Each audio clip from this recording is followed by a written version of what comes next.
बहुत बहुत स्वागत है आप सभी का आपके अपने YouTube channel Shukla study point में। मैं शिवम शुक्ला आप सभी दोस्तों का हार्दिक स्वागत करता हूं। दोस्तों, आज के वीडियो के अंतर्गत हम लोग बात करेंगे बीए द्वितीय वर्ष के छात्र छात्राओं के लिए राजनीति विज्ञान अर्थात पॉलिटिकल साइंस के बारे में। पॉलिटिकल साइंस का पेपर 1, इससे पहले हमने उसका मॉडल पेपर आपके समक्ष प्रस्तुत करा है और उसके उत्तर को भी बताने का प्रयास किया। अगर आप लोगों ने नहीं देखा तो उसको जरूर देख लीजिएगा। पेपर 1 के बारे में हमने आपको बता दिया, जिसमें हमने पाश्चात्य राजनीतिक विचारकों के बारे में चर्चा करी थी। तो पेपर 1 का नाम है आपकी, ठीक है। और इसमें हम जो पेपर 2 है आपका, उसका नाम है क्या मेरे प्यारे दोस्तों, तुलनात्मक सरकारें। आपके पेपर 2 का नाम क्या है? राजनीति शास्त्र के तुलनात्मक सरकारें अर्थात पॉलिटिकल साइंस का जो पेपर 2 है बीए सेकंड ईयर का, उसका नाम है कंपैरेटिव गवर्नमेंट। क्या नाम है? कंपैरेटिव गवर्नमेंट अर्थात तुलनात्मक सरकारें। तो इससे बनने वाले मोस्ट इंपोर्टेंट अति लघुत्तरीय, लघुत्तरीय और दीर्घोत्तरीय टाइप के प्रश्नों पर आज के वीडियो के अंतर्गत हम लोग चर्चा करेंगे।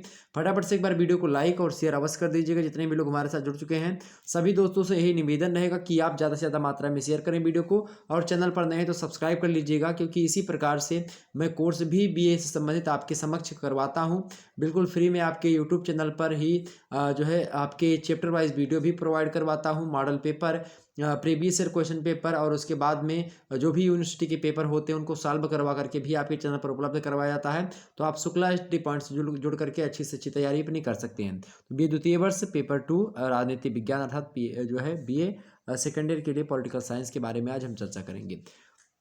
देखिए भाई, बीए द्वितीय वर्ष राजनीति विज्ञान द्वितीय प्रश्न पत्र तुलनात्मक सरकारें कंपैरेटिव गवर्नमेंट पेपर 2 है आपका पॉलिटिकल साइंस का। मॉडल पेपर है 2022 का, और आने वाली जो आगामी परीक्षा है उनके लिए मोस्ट इंपोर्टेंट क्वेश्चंस आंसर्स में बताए जाएंगे। तो आप लोग बड़े ध्यान से सुनने का प्रयास करेंगे। पेपर आपका 3 खंडों में बटा हुआ होगा। खंड आ से अति लघु उत्तरीय प्रश्न पूछे जाएंगे, खंड बा से आपके दीर्घ मतलब लघु उत्तरीय, और खंड सा से आपके दीर्घ उत्तरीय प्रश्न पूछे जाएंगे। और इसमें जो अति लघु उत्तरीय होते हैं उनको आपको 50 शब्दों में लिखना होता है, लघु उत्तरीय को 200 शब्दों में लिखना होता है, और दीर्घ उत्तरीय को आपको 500 शब्दों में लिखना होता है। यही अधिकतर विश्वविद्यालय जो है फॉलो करते हैं। कुछ विश्वविद्यालय में हो सकता है कि कम पूछे जाएं, मतलब अलग अलग विश्वविद्यालय में मॉडल अलग अलग हो सकता है, ये बात ध्यान रखेंगे। लेकिन जो प्रश्न होगा ये यही सब प्रश्न आएंगे। तो आप लोग इन 10 अति लघु उत्तरीय प्रश्न जो बताए जा रहे हैं इनको आप लोग तैयार कर लीजिएगा। 10 अति लघु उत्तरीय प्रश्न आप तैयार कर लीजिए, 10 लघु उत्तरीय तैयार कर लीजिए, और 5 जो है उसको दीर्घ उत्तरीय में तैयार कर लीजिएगा। तो 2 दीर्घ उत्तरीय का आपको 2 ही करना होगा, लघु उत्तरीय में 10 जो है उसमें से 5 करना होगा, लेकिन अति लघु उत्तरीय का 10 के 10 करने होंगे। ओके, तो आप पढ़ लीजिएगा। चलिए, पहला प्रश्न आपके समक्ष है कि ब्रिटिश संसद के गठन का वर्णन कीजिए। ब्रिटिश संसद जो है उसके गठन का वर्णन आपको करना है, आपसे प्रश्न पूछा गया है। तो खास करके बात की जाए ब्रिटिश संसद की, तो ब्रिटिश संसद जो होता है उसमें 2 सदन होते हैं खास करके। तो ब्रिटेन में संसद के भी 2 सदन हैं। इसी प्रकार जैसे भारत में आप देखते हैं कि 2 सदन है, एक लोकसभा एक राज्यसभा। इसी प्रकार से ब्रिटेन की संसद में, ब्रिटेन माने होता है आपका जो आपका इंग्लैंड देश है उसी को ब्रिटेन, और इंग्लैंड में जब वेल्स वगैरह भी शामिल हो जाते हैं, उत्तरी आयरलैंड शामिल हो जाते हैं, और उसके बाद में स्कॉटलैंड, तो ये सब मिला करके जो है ब्रिटेन का निर्माण करते हैं। तो ब्रिटेन में संसद के मतलब कि हालांकि ये बातें हमने जो बताई हैं आपको एक कॉमन तरीके से बताई हैं, हालांकि ब्रिटेन और यूके दोनों में भी अंतर होता है। एक दिन मैं समझा दूंगा कि ब्रिटेन क्या है, यूके जो है ये जो है यूनाइटेड किंगडम क्या है, लेकिन अब यहाँ पर ये बातें नहीं है। ब्रिटेन माने एक प्रकार से ब्रिटिश का तात्पर्य खास करके इंग्लैंड से आप ले सकते हैं। उसमें 2-3 देश मतलब 2 देश और हैं बगल के, वो जैसे वेल्स हो गया और आपका स्कॉटलैंड, ये दोनों शामिल हो जाते हैं। ओके, और जब उत्तरी आयरलैंड को शामिल करते हैं तो वो पूरा का पूरा यूनाइटेड किंगडम हो जाता है। ठीक है, तो ब्रिटिश संसद के गठन का वर्णन कीजिए। अब ब्रिटिश संसद के भी कितने सदन है आप लिखेंगे कि ब्रिटेन में भी संसद के 2 सदन हैं। पहला सदन कौन सा भाई? पहला सदन आपका है लोक सदन। पहला सदन आपका क्या है? लोक सदन। लोक सदन अर्थात कॉमन सभा जिसको आप कहते हैं, ठीक है। और दूसरा है आपकी लॉर्ड सभा जिसको हाउस ऑफ कॉमन्स बोलते हैं। ओके, तो लोक सदन जो होता है यहाँ का, जो लोक सदन होता है वो पहला सदन होता है। लोक सदन जो होता है वो संसद का प्रथम सदन होता है, और निम्न सदन होता है। तो जो लोकसभा अपने यहाँ पर है वो संसद के प्रथम सदन है, और इसीलिए वो कैसा निम्न है, चूंकि वो भंग हो जाया करती है। निम्न सदन ही लोक सदन है, जिस क्योंकि वो भंग होती है।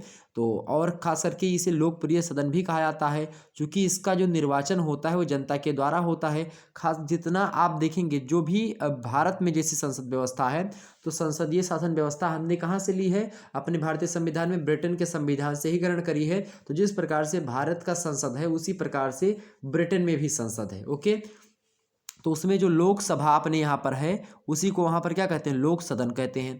जो अपने यहाँ पर राज्यसभा है उसको वहाँ पर लाड सभा के नाम से जाना जाता है। तो लोकसभा जो यहाँ पर लोकसभा का जो चुनाव होता है, जैसे कि जिसमें सांसद जो है, संसदीय का जो चुनाव होता है लोकसभा का, आप लोग वोट देते हैं तो वो लोकसभा के मतलब लोकसभा में जाकर के बैठते हैं, वो लोकसभा के सांसद कहलाते हैं। ठीक, जबकि जो लाड सभा वहाँ की है, अर्थात जो अपने यहाँ की राज्यसभा है, उसमें आप लोग वोट नहीं देते हैं, वो दूसरे तरीके से चुनाव होता है, उसके बाद में वहाँ पर लोग जाते हैं। तो जनता के द्वारा चुने हुए जो प्रतिनिधि होते हैं, प्रत्याशी होते हैं, वो कहाँ पर जाते हैं, वो लोक सदन या फिर लोकसभा में जाते हैं। लोक सदन ब्रिटेन में कहा जाता है और भारत में लोकसभा है। ओके, तो ये बात आप ध्यान रखेंगे। तो आप लिखेंगे कि जो है इसको लोकप्रिय सदन भी कहा जाता है, लोक सदन को, क्योंकि इसका जो चुनाव होता है जनता के द्वारा होता है। संपूर्ण ब्रिटेन को एक सदस्यीय निर्वाचन क्षेत्र के आधार पर विभाजित कर दिया गया है। प्रत्येक निर्वाचन क्षेत्र में जिस उम्मीदवार को जो है अधिक मत मिलता है उसे विजयी घोषित कर दिया जाता है। लोक सदन की सदस्य संख्या कितनी है वहाँ पर इस समय की, तो इस समय लगभग 650 सदस्य वहाँ पर जो है उनके जो है लोक सदन में बैठते हैं। ठीक, लार्ड सभा संसद का द्वितीय सदन होती है, ये बात भी ध्यान रखेंगे। क्या, लार्ड सभा जो होती है संसद का द्वितीय सदन होती है और इसे कुलीन तंत्रीय संस्था भी कहा जाता है। तो आपसे ऑब्जेक्टिव में अगर आपसे प्रश्न पूछे तो कुलीन तंत्रीय संस्था किसे कहा जाता है, तो जो लार्ड सभा होती है उसे कुलीन तंत्रीय संस्था भी कहा जाता है। इसकी सदस्य जो लार्ड सभा है इसकी सदस्य संख्या 800 से अधिक है और इसमें पूर्व प्रधानमंत्री शामिल होते हैं, पूर्व लोक सदन स्पीकर शामिल होते हैं, सेवानिवृत्त सेनापति शामिल होते हैं इसमें, और पूर्व न्यायाधीश शामिल होते हैं। विज्ञान के क्षेत्र से जो जाने माने व्यक्ति होते हैं वो शामिल होते हैं, कला के क्षेत्र से जो जाने माने व्यक्ति होते हैं वो शामिल होते हैं, साहित्य से जो जाने माने व्यक्ति हैं वो, समाज सेवी जो हैं वो शामिल होते हैं। तो इस प्रकार से इन सभी व्यक्तियों के द्वारा जो है इसमें जो संसद मतलब 800 से जो लोग होते हैं, 800 से अधिक, वो लोग इसी में शामिल होते हैं। और इसके सदस्य निम्न 5 क्षेत्रों से आते हैं। जैसे कि पहला तो वो सदस्य मतलब कि इसमें आते हैं लार्ड सभा में, पहला राजवंश के राजकुमार आते हैं। दूसरा स्कॉटलैंड के प्रतिनिधि पीयर जो होते हैं वो भी इसी में आते हैं।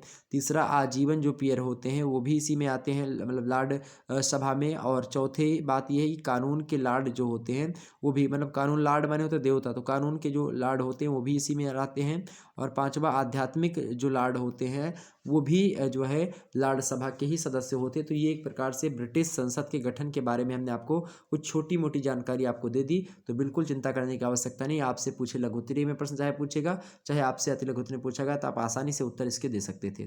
तो पहले का उत्तर आपका कंप्लीट हुआ। दूसरा प्रश्न देखिएगा, दूसरा प्रश्न लिखा हुआ है ब्रिटिश संविधान में अभिसमयों का क्या महत्व है। अभिसमय माने होता है मेरे प्यारे दोस्तों, जैसे कि अपने यहाँ पर इसे कानून बनता, संशोधन होता है यहाँ पर, लेकिन वहाँ पर ब्रिटेन में क्या है जो है अभिसमय का मतलब वहाँ पर है, अभिसमय माने होता है जैसे कि जो संविधान है वहाँ के, जैसे कि लोग कहते हैं कोई बात है, जैसे कानून के जैसी पवित्रता इसको प्राप्त होती है अभिसमय को।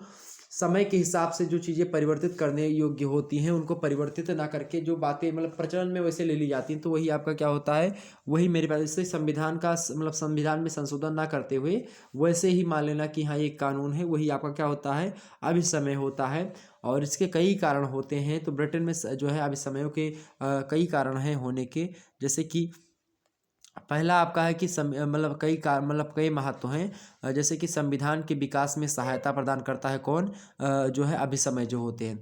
दूसरी बात, शासन व्यवस्था को श्रेष्ठतम रूप से चलाने मतलब कि रूप प्रदान करने का जो कार्य होता है वो कौन करता है, अभिसमय ही करते हैं। तीसरी बात यह है कि राष्ट्रमंडल को सफल बनाने में भी सहायक मतलब होता है कौन, आपका अभिसमय जो होते हैं, मतलब समय के हिसाब से जो चीज़ें होती हैं उनको इंक्लूड कर लेना। चौथी बात है कि भाई जन संप्रभुता को सफल बनाने में भी अभिसमयों का महत्व है। और पांचवा महत्व आप बता सकते हैं कि शांति और प्रगति में भी सहायता प्रदान करता है कौन, अभिसमय। साथ ही साथ आप छठवां महत्व बता सकते हैं कि राजनीतिक दलों की इच्छा जो है ये भी एक प्रकार से इसी पर निर्भर करती है अभिसमयों पर। तो अभिसमय जो होते हैं ये कानून के ही जैसे होते हैं, कानून तो नहीं होते हैं, लिखित दस्तावेज नहीं होते हैं, लेकिन व्यवहार में प्रचलन में अलग अलग तरीके से, जैसे कोई मुद्दा आ गया, फिर कोई मान लेते केस आ गया, तो उस केस को निपटाने के लिए एक व्यवस्था होती है और वो जिस प्रकार से निर्णय लिया जाता है उसमें उसी प्रकार से उस निर्णय को ही कानून मान लिया जाता है, तो वही चीज़ होती है। ठीक, ये बात क्लियर होगी आपकी। तो वही आपके अभिसमय होते हैं। ठीक, आगे से चला जाए, आगे बढ़ें। जैसे कानून और अभिसमय में अंतर को लेकर के एक प्रश्न हमने रखा है, ये इसके नीचे दिया गया जस्ट। अब हम कानून और जो है अभिसमय में अंतर देख लेते हैं, उसके बाद में आपका अभिसमय वाला डाउट जो होगा क्लियर हो जाएगा। प्रश्न है आपका कि कानून और अभिसमय में क्या अंतर है, स्पष्ट कीजिए। प्रश्न बहुत अच्छा है, एग्जाम्स में आ सकता है। जितने भी प्रश्न हैं आपके बहुत ही ज़्यादा महत्वपूर्ण हैं।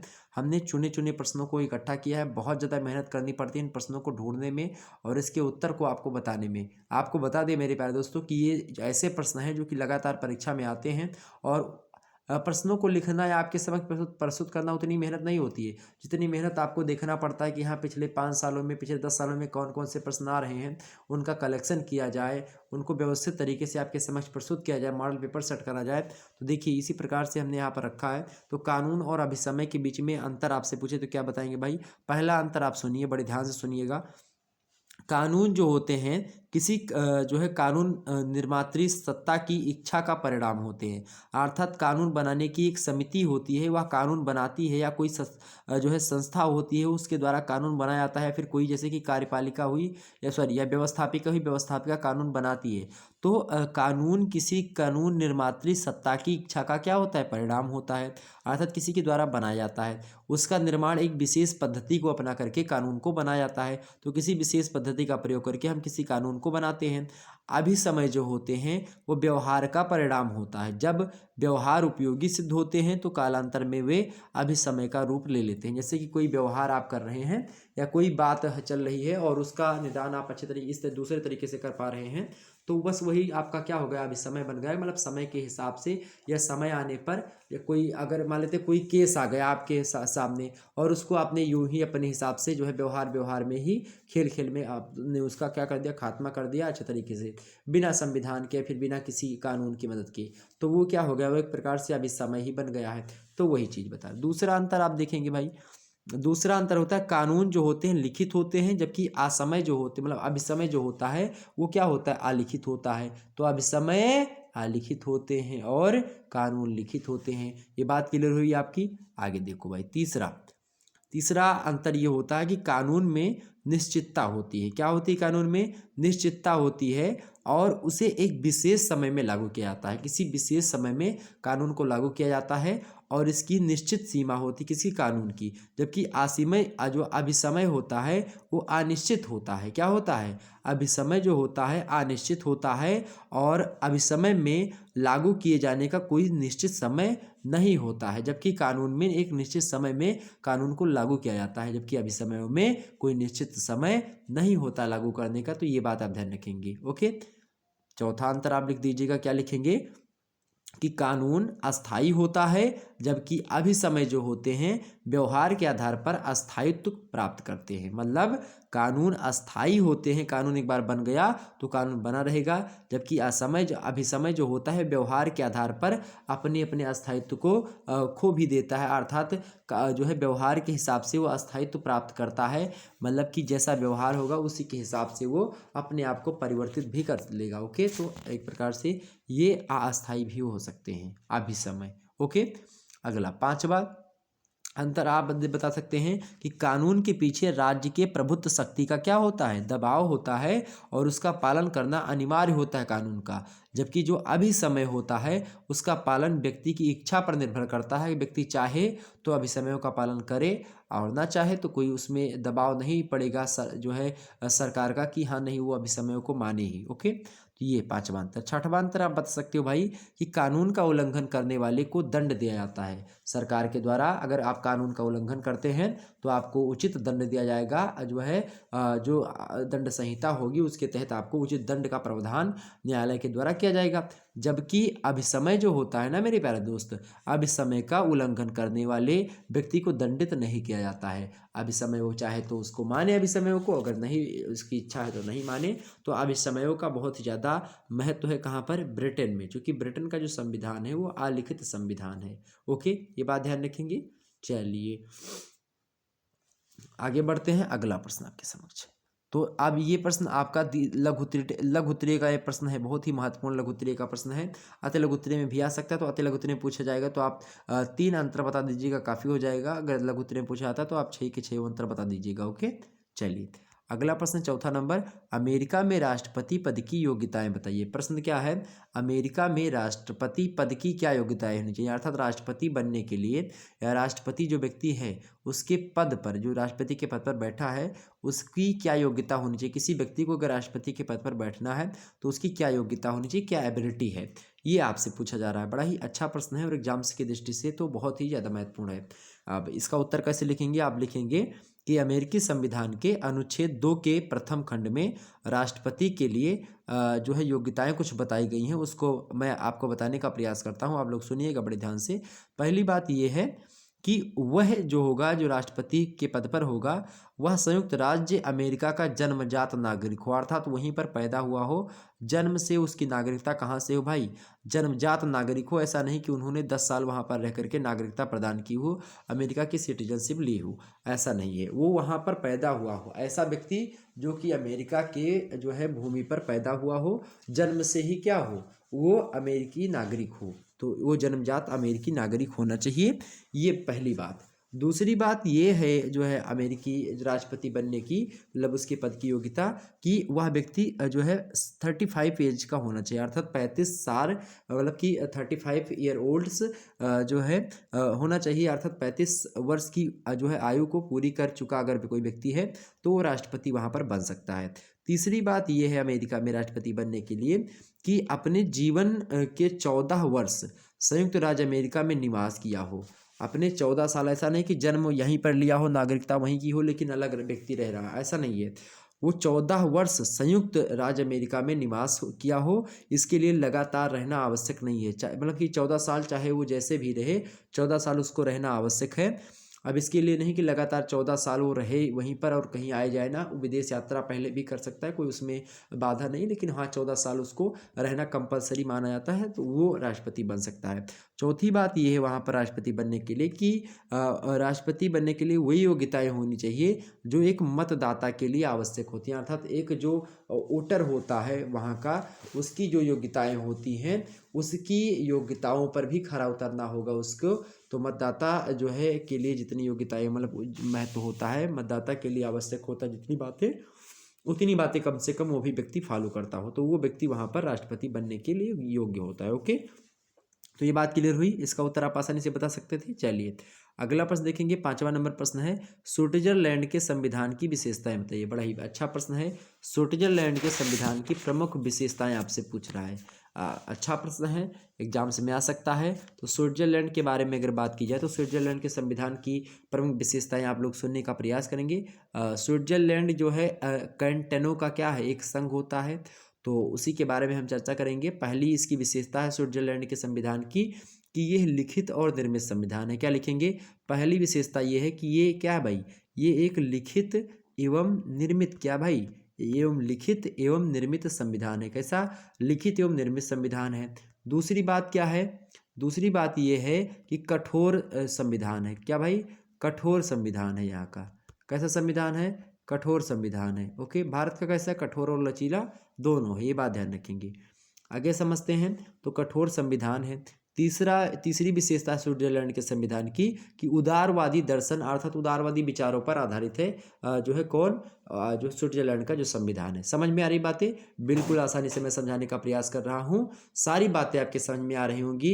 इस वीडियो को 2 से 3 बार देख लीजिएगा मेरे प्यारे दोस्तों, आपका सारा डाउट क्लियर हो जाएगा। एक ही वीडियो में आप बहुत ज़्यादा जानकारी प्राप्त करते हैं, तो आप प्लीज़ वीडियो को लाइक और चैनल को सब्सक्राइब करें, सभी दोस्तों के पास शेयर करें। अगर आप और भी सब्जेक्ट पढ़ना चाहते हैं, सोशियोलॉजी हुआ और जियोग्राफी का चाहिए, तो जियोग्राफी के दोनों पेपर का मॉडल पेपर हमने दे दिया, उसको देख लीजिएगा आप लोग। हिंदी के दोनों पेपर का हमने दे दिया, उसको देख लीजिएगा। तो एक एक वीडियो अगर आपने मॉडल पेपर ही मेरे 2 से 3 बार देख लिया तो लगभग आपका काम हो जाएगा और आप आसानी से 60+ नंबर लाएंगे, 60% से ऊपर नंबर आएंगे। मैं ज़्यादा हाँकने वाली बात नहीं करता वीडियो में कि मैं हाँक दूँ कि आप 100% नंबर पाएंगे एक ही वीडियो से, और पा भी सकते हैं, ये बोल सकता हूँ मैं, पा भी सकते हैं, खुदा न खास्ता आपको पूरा का पूरा प्रश्न यहीं से फंस जाए। और लगातार हमने 2-3 सालों से जब से यूट्यूब पर आया हूँ, लगातार आपके जो है फंसा रहा हूँ। प्रश्न आप पत्र देख लीजिए, मेरे मॉडल पेपर देख लीजिए और दोनों को मैच करिए। आप खाली समय में बैठिए और देखिए कितने प्रश्न आपके मेरे मॉडल पेपर से पूछे जा रहे हैं। ऐसा नहीं कि मॉडल पेपर मैं बाद में बनाता हूँ पेपर हो जाने के बाद, पेपर होने से पहले आपको मॉडल पेपर देता हूँ और पेपर आता है, पेपर भी को भी आपके चैनल पर उपलब्ध करवाता हूँ और उसमें बहुत सारे प्रश्न पूछ लिए जाते हैं। तो आप लोग बिल्कुल विश्वास करें और एक टीचर और शिक्षक के बीच में एक विश्वास की कड़ी होती है। अगर आप मुझ पर विश्वास करेंगे तो आपको मैं आगे बढ़ाऊंगा, ये मेरा दावा है मेरे प्यारे दोस्तों। तुम मुझे खून दो मैं तुम्हें आज़ादी दूंगा, नेताजी सुभाष चंद्र बोस की ये पंक्तियां ध्यान आ जाती हैं इस बातों पर। चलिए आगे देखते हैं भाई। तो तीसरी बात क्या है? तीसरी बात यह है कि तीसरी विशेषता है स्विट्जरलैंड के संविधान की कि ये उदारवादी दर्शन पर आधारित है। चौथी विशेषता क्या लिखेंगे आप? चौथी विशेषता लिखेंगे कि धर्मनिरपेक्ष राज्य है। धर्मनिरपेक्ष राज्य माने होता है कि यहाँ पर भी कोई धर्म का बोलबाला नहीं है, किसी धर्म को जो है वहाँ के लोग नहीं मानते हैं। मतलब ऐसा नहीं कि सभी वहाँ के लोग किसी धर्म को नहीं मानते हैं, मतलब वो जो देश है वो किसी भी धर्म का नहीं है। अर्थात जैसे भारत देश है ये भी धर्मनिरपेक्ष है। ये धर्मनिरपेक्ष मतलब होता है कि सभी धर्मों को बराबर दर्जा देना और किसी भी राज्य का कोई अपना धर्म नहीं होगा, सभी धर्म राज्य के लिए बराबर होंगे। ओके, तो यही कार्य भी वहाँ का है स्विट्जरलैंड का। पांचवी विशेषता स्विट्जरलैंड के संविधान की हमारे सामने निकल करके आती है कि चूंकि बहुभाषी राज्य है, क्या बहुभाषी राज्य है ये। ओके, तो ये भी एक प्रकार से इसकी विशेषता है, जो चूंकि बहुभाषी राज्य में संविधान की विशेषता या संविधान पर भी प्रभाव पड़ता है उससे। छठवीं विशेषता इसकी ये है कि न्यायिक जो है पुनर्विलोकन का यहाँ पर क्या है? अभाव है। न्यायिक प्रक्रिया को लगातार जैसे पुनर्विलोकन नहीं किया जाता उसका। एक बार अगर कोई कानून बन गया तो वो एक प्रकार से कानून रन होने लगता है, तो उसका एक प्रकार से न्यायिक पुनर्विलोकन का वहाँ पर क्या है? अभाव है, कमी है। ओके, सातवीं विशेषता है कि ये तटस्थ राज्य है। कैसा राज्य है भाई? तटस्थ राज्य है। ओके, और आठवीं विशेषता इसकी है कि संसदात्मक एवं अध्यक्षात्मक शासन का यहाँ पर मिश्रण है। कैसा? संसदात्मक शासन व्यवस्था एवं अध्यक्षात्मक शासन व्यवस्था, इन दोनों का यहाँ पर क्या है? मिश्रण है। इन दो संसदात्मक शासन व्यवस्था का और अध्यक्षात्मक शासन का यहाँ पर क्या है? मिश्रण है। आठवीं विशेषता। नौवीं विशेषता आप लिख सकते हैं बहुल कार्यपालिका, यहाँ पर कैसी? बहुल कार्यपालिका है। ओके, दसवां क्या भाई? दसवां क्या? दोनों सदनों को समान अधिकार प्राप्त है। अब आपसे कभी कभी एग्जाम से प्रश्न पूछ लिया जाता है कि बहुल कार्यपालिका बताइए स्विट्जरलैंड की। तो स्विट्जरलैंड की कार्यपालिका शक्ति जो है 7 सदस्यों की एक समिति में जो है बटी हुई होती है और उसी में इसकी जो है कार्यपालिका निहित होती है। तो कार्यपालिका, स्विट्जरलैंड की कार्यपालिका 7 सदस्यों की एक समिति में निहित होती है। ओके, इसीलिए इसे बहुल कार्यपालिका कहा जाता है। यहाँ कार्यपालिका को संघीय परिषद के नाम से भी पुकारा जाता है स्विट्जरलैंड में, और उसमें 7 सदस्यों का होना संविधान के द्वारा निर्धारित किया गया है। और विश्व की सभी वैधानिक पद्धतियों में ये एक अनोखी पद्धति है और यह ना तो संसदात्मक है और ना ही अध्यक्षात्मक है, अपितु दोनों कार्यपालिकाओं का क्या है? मिश्रण है, समावेश है। कार्यपालिका के 7 सदस्य में से जो 4 सदस्य होते हैं वो जर्मन से होते हैं और 2 फ्रेंच से होते हैं और एक के जो होते हैं आपके इटालियन भाषा के होते हैं। तो 4 जर्मन भाषा के, 2 फ्रेंच भाषा के और एक इटालियन भाषा के जो है कार्यपालिका के 7 सदस्यों में से होते हैं। ओके, तो ये एक प्रकार से बहुल कार्यपालिका थी जो कि हमने आपको बता दिया। ओके, आगे देखते हैं अगला प्रश्न। देखिए भाई, अगला प्रश्न है अमेरिकी दल प्रणाली की विशेषताएं बताइए। अमेरिकी दल प्रणाली की विशेषताएं बताइए। अच्छा प्रश्न है। तो संविधान खास करके बात की जाए, संविधान निर्माताओं ने जिस शिला को अस्वीकृत कर दिया था वह आज अमेरिकी शासन पद्धति का मूल आधार है। आप लिखेंगे, आगे लिखेंगे कि अमेरिका में राजनीतिक दलों का संविधान के बाद में विकास हुआ है और वहाँ दलों में मतलब वहाँ के दलों में बात की जाए तो तमाम प्रकार की विशेषताएं आपके सामने आएंगी। जैसे इसी प्रकार से पहली विशेषता आपके सामने है अमेरिकी दल प्रणाली की कि दलों का विकास। क्या लिखेंगे आप? दलों का विकास, ये पहली विशेषता। दूसरी विशेषता है जो है द्विदलीय पद्धति। वहाँ पर कैसी पद्धति भाई? द्विदलीय पद्धति वहाँ पर है। तीसरी विशेषता क्या है कि सिद्धांतों में मौलिक मतभेद वहाँ पर है। क्या? सिद्धांतों में मौलिक मतभेद है वहाँ पर। चौथी बात है भाई कि जो है दल प्रणाली की विशेषता ये है कि दलों का शिथिल संगठन है ये, ठीक। और पांचवी विशेषता इसकी ये है कि दबाव समूहों का प्रभाव जो है ये जो है इस पर होता है दल प्रणाली पर। और छठवीं विशेषता इसकी है कि लूट घसोट प्रणाली है ये। ओके, तो ये बात क्लियर होगी आपकी। आगे बढ़ते तो अमेरिकी दल प्रणाली की यही विशेषताएं हैं। अगला प्रश्न है आपके समक्ष फ्रांसीसी मंत्रिपरिषद की विशेषताएं बताइए। फ्रांसीसी मंत्रिपरिषद की विशेषताएं बताइए। बहुत ही अच्छा प्रश्न है, आपसे पूछ लिया गया कि फ्रांसीसी मंत्रिपरिषद की क्या क्या विशेषताएं होती हैं। तो पहली विशेषता कि संयुक्त मंत्रिपरिषद यहाँ की, फ्रांस की जो मंत्रिपरिषद होती है ये संयुक्त मंत्रिपरिषद होती है। दूसरी विशेषता इसकी ये है कि मंत्रिमंडल का यहाँ पर जो मंत्रिमंडल होता है वो कमज़ोर संगठन है यहाँ का। तो मंत्रिमंडल का कमज़ोर संगठन, ये दूसरी विशेषता है किसकी, फ्रांसीसी मंत्रिपरिषद की। याद कर लीजिएगा क्या, पहला हमने बताया संयुक्त मंत्रिपरिषद, दूसरा क्या भाई, दूसरा मंत्रिमंडल का कमज़ोर संगठन। तीसरी इसकी जो विशेषता होती है मंत्रिपरिषद की फ्रांसीसी, तीसरी विशेषता है कि व्यवहारिक रूप से सामूहिक उत्तरदायित्व का यहाँ पर क्या होता है, अभाव होता है। तो व्यवहारिक रूप से जो सामूहिक उत्तरदायित्व होता है उसमें कमियां आप देखने को यहाँ पर पाएंगे। चौथी विशेषता मंत्रिपरिषद की है, फ्रांसीसी मंत्रिपरिषद की विशेषता कि मंत्रिमंडल यहाँ की क्या है, दुर्बल है, अर्थात आप लिखेंगे कि मंत्रिमंडल की दुर्बल स्थिति। ओके। पांचवा अंतर आप बताएंगे यहाँ पर कि प्रधानमंत्री की कमजोर स्थिति है कहाँ पर, फ्रांसीसी मंत्रिमंडल में। तो प्रधानमंत्री की स्थिति कैसी है, वो भी कमजोर है, मंत्रिमंडल की स्थिति कैसी है, वो भी दुर्बल है। ये कई बातें, पांच विशेषता आप बता सकते हैं, आसानी से आपका उत्तर पूरा हो जाएगा। अगला प्रश्न देखिएगा आप सभी लोग। अगला प्रश्न है आपका 8वां नंबर, प्रत्यक्ष प्रजातंत्र की सफलता के क्या कारण है। प्रत्यक्ष प्रजातंत्र के सफलता के क्या कारण है, मोस्ट इंपोर्टेंट प्रश्न है। एग्जाम्स में लगातार ऐसे प्रश्न आते रहते हैं और 10 प्रश्न हमने आपको बताए हैं, उनमें से हम 7 प्रश्नों के उत्तर आपको बता दिए हैं। 8वां उत्तर आप सुनिए। प्रत्यक्ष प्रजातंत्र जो है ये स्विट्जरलैंड के संविधान की एक विशेषता है। और स्विट्जरलैंड का जो संविधान है उस, चूँकि स्विट्जरलैंड छोटा देश है इसीलिए वहाँ पर प्रत्यक्ष प्रजातंत्र है, अर्थात वहाँ पर जो है प्रजातंत्र जो है, अर्थात जो लोकतंत्र है वो क्या है मेरे प्यारे दोस्तों, वो आपका खुला है। मतलब वहाँ पर जनता के द्वारा ही सारी चीज़ें होती हैं। ओके। तो वहाँ पर खास करके जनता के द्वारा, जनता के लिए ही शासन होता है। हालांकि यहाँ पर आप जनता चाहे तो कोई कानून अगर कितना ज़्यादा बहुत ज़्यादा परेशान हो तब भी नहीं बदलवा सकती। आप देखे होंगे बहुत सारा कानून वगैरह, लेकिन जनता जब बढ़ जाती है तो वो बदलवा करके ही छोड़ती है। तो कहने का मतलब यहाँ पर यह है कि वहाँ पर क्या होता है, कोई कानून बनाना हुआ तो वहाँ पर जनता से राय मशवरा लिया जाता है, जनमत संग्रह करवाया जाता है। ओके। तो ये बात आप ध्यान रखेंगे। तो प्रत्यक्ष प्रजातंत्र के कारण आप सुनिए। पहला कारण ये है भौगोलिक स्थिति। क्या, भौगोलिक स्थिति वहाँ पर छोटी है, मतलब भौगोलिक स्थिति कम है, इसीलिए वहाँ पर प्रत्यक्ष प्रजातंत्र है वहाँ पर। ओके, सफल है। कहाँ पर, स्विट्जरलैंड में। दूसरी बात क्या है भाई, आर्थिक असमानता का वहाँ पर क्या है, अभाव है। वहाँ पर लोग सब पढ़े लिखे हैं और आर्थिक असमानता वहाँ पर कम बहुत ज़्यादा आप देखेंगे, तो इसीलिए वहाँ पर प्रत्यक्ष प्रजातंत्र जो है सफल है स्विट्जरलैंड में। तीसरी सफलता का कारण ये है कि जो स्विट्जरलैंड की जनता है उसका दृष्टिकोण भी ठीक ठाक है, इसीलिए वहाँ पर वो ठीक है। ओके। और चौथी जो है इसका कारण ये है कि राष्ट्रीय एकता एवं देश प्रेम की भावना वहाँ पर सर्वोपरि है, इसीलिए प्रत्यक्ष प्रजातंत्र स्विट्जरलैंड में सफल है। पांचवी बात वहाँ की ये है कि जो है राजनेता व्यावसायिक वहाँ पर नहीं है। क्या, राजनेता जो है व्यावसायिक नहीं है, इसीलिए प्रजातंत्र जो है वहाँ पर प्रत्यक्ष वाला सफल है। ओके। छठवां कारण ये है सफलता का कि दलबंदी का वहाँ पर क्या है, अभाव है, कमी है, दलबंदी की कमी है वहाँ पर, दल जो है बंदी की क्या है, कमी है। ओके। और सातवीं बात आप बता सकते हैं सफलता के क्या कारण है भाई, तो वहाँ पर जो है शिक्षा का उच्च स्तर है, इसीलिए वहाँ पर प्रत्यक्ष प्रजातंत्र सफल है आज। और आठवीं बात आप बता सकते हो कि प्रेस की स्वतंत्रता वहाँ पर है, इसीलिए प्रत्यक्ष प्रजातंत्र है। और नौवीं बात ये है कि जो है तटस्थता वही वहाँ पर आप देख सकते हैं। तो ये कई बातें हैं जो कि हमने आपको बता दी। तो इनमें से जो भी बातें आपको पता हो, लगभग 5 अगर विशेषता या 5 कारण आप बता सकते हैं, 5 से 7 बता दीजिएगा तो आपको पूरा का पूरा नंबर मिल जाएगा। 2 नंबर का पेपर जो है होता है, बड़ा ही आसानी से आप बता सकते थे, कोई दिक्कत की बात नहीं थी। अगला प्रश्न है, अगला प्रश्न आपके समक्ष है filibuster. What do mean by filibuster. Filibuster क्या होता है मेरे प्यारे दोस्तों, तो फिलीबस्टर क्या होता है आपको मैं बता दूं।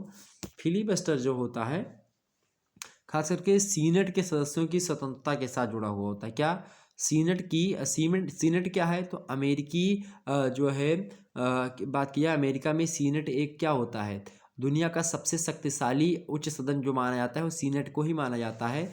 उसी सीनेट की बात की जाए तो फिलीबस्टर जो होता है वो सीनेट के सदस्यों को की स्वतंत्रता के साथ जुड़ा हुआ है। अपनी इच्छा के अनुसार सदस्य जो होते हैं वह सदन में बोल सकते हैं। सदस्यों की स्वतंत्रता से सदन कोई निर्णय आसानी से नहीं ले सकता है। और इसी पर एक व्यक्ति हैं आक्रोश जताते हुए कहते हैं, राष्ट्रपति थे वहाँ के वुड्रो विल्सन, और वुड्रो विल्सन कहते हैं कि हठी व्यक्तियों का एक छोटा सा गुट अमेरिका की महान सरकार को असहाय बना सकता है। सदस्यों की स्वतंत्रता के कारण सीनेट 1937 में कार्य नहीं कर पाई थी। अब एक बार फिर से मतलब एक विषय पर एक दिन में 2 बार से अधिक कोई सदस्य नहीं बोल सकता है। अब की स्थिति ऐसी है कि एक किसी विषय पर आप एक दिन में 2 बार से अधिक जो है नहीं बोल सकते हैं। लेकिन संवैधानिक संशोधनों पर यह नियम लागू नहीं होता है। जब संवैधानिक संशोधन होते हैं तब खूब जो है एक प्रकार से फिलिबस्टर का प्रयोग लोग करते हैं। अर्थात जैसे संसद में आप देखते होंगे अपने यहाँ पर भी जैसे कि जब कोनो बिल वगैरह जो है पास होता है या संसद में कोई मुद्दा छिड़ता तो उसमें सभी लोग बोलते हैं, मतलब संसद का जो सदस्य होते हैं जो संसद में बैठे हुए होते हैं वो लोग जो है वहाँ पर बोलते हैं। मतलब बोलने का मतलब क्या है भाई, वहाँ पर कोनो अगर गलत कार्य सरकार कर रही है तो जो विपक्षी टीम है वो बोलेगी खूब, या कोई भी जो सांसद है वो किसी भी मुद्दे को लेकर के कोनो बात अगर हो रही तो उस पर अपनी राय अपनी जो विचार है वो रख सकता है और किसी काम को रुकवा भी सकता है। तो ये कई सारी चीज़ें, तो ये सब फिलिबस्टर के अंतर्गत आती हैं। ओके, अगला प्रश्न आपके समझ जेरी मैंडरिंग एवं जनमत संग्रह पर टिप्पणी की। सबसे पहले जेरी मैंडरिंग बताते हैं आपको क्या होती है। जेरी मैंडरिंग क्या है भाई, तो जेरी मैंडरिंग जो होती है यह प्रतिनिधि सभा के गठन से संबंधित एक प्रथा होती है और जिसका प्रयोग हम कहाँ पर करते हैं, जिसका प्रयोग हम सत्ताधारी दल निर्वाचन क्षेत्रों के निर्धारण में हम लोग क्या करते हैं। सत्ताधारी दल के निर्वाचन द्वारा क्षेत्रों का परिसीमन इस प्रकार किया जाता है कि विरोधी दल के समर्थकों की संख्या को थोड़े से चुनाव क्षेत्रों में सीमित कर दिया जाता है और अपने समर्थकों को अधिकांश क्षेत्रों में इस प्रकार फैला दिया जाता है कि थोड़े थोड़े बहुत से अधिक संख्या में अपने उम्मीदवार विजयी हो सकें। इस प्रथा का शुभारंभ सन 1814 ईस्वी में मैसाचुसेट्स के गवर्नर एक व्यक्ति था, उनका नाम था एल्विस जेरी, उन्हीं ने किया था। इसीलिए इस व्यवस्था को या इस प्रक्रिया को जेरी मैंडरिंग कहा जाने लगा। जेरी मैंडरिंग को अगर आपको अपने शब्दों में समझाने का प्रयास करूं तो जेरी मैंडरिंग वह प्रक्रिया होती है जिसमें क्या होता है, जो सत्ता वाले व्यक्ति होते हैं अर्थात जिसकी सरकार चल रही है, जैसे मान लेते हैं अभी बीजेपी की सरकार थी, अब बीजेपी के लोग ऐसा करें कि जो है यूपी का चुनाव तो अब हो ही गया, हमारे चुनाव से पहले करते कि जो है अपनी पार्टी का ही प्रचार खूब करते, मतलब अपनी पार्टी का प्रचार ना करके, मतलब पहली बात मैं बता दूं, जो दूसरी पार्टियां हैं उनके प्रचार को सीमित कर दें, मतलब दूसरी पार्टियों के प्रचार को सत्ता वाली जो पार्टी है वो सीमित कर दे और अपने जो है अपने चुनाव प्रसार को बढ़ा दे और अपने चुनाव को ज़्यादा करे लेकिन उनका चुनाव जो है प्रसार सीमित कर दे, प्रचार सीमित कर दे और अपना प्रचार प्रसार खूब करे। तो ये एक प्रकार से व्यवस्था, यही क्या होती है, यही प्रक्रिया आपकी जेरी मैंडरिंग होती है। ओके, जनमत संग्रह क्या होता है भाई, जनमत संग्रह आपसे पूछे तो क्या बताएंगे।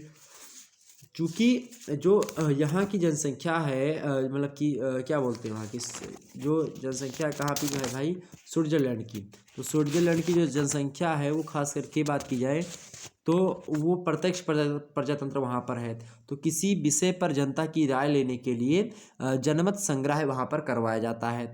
तो स्विट्जरलैंड में प्रायः जनमत संग्रह ही आप देखेंगे अलग अलग स्थानों पर, मतलब हर जो है मामले में होता है और लोकतंत्र की आधारशिला जो है इसी को जनमत संग्रह को मान लिया जाता है।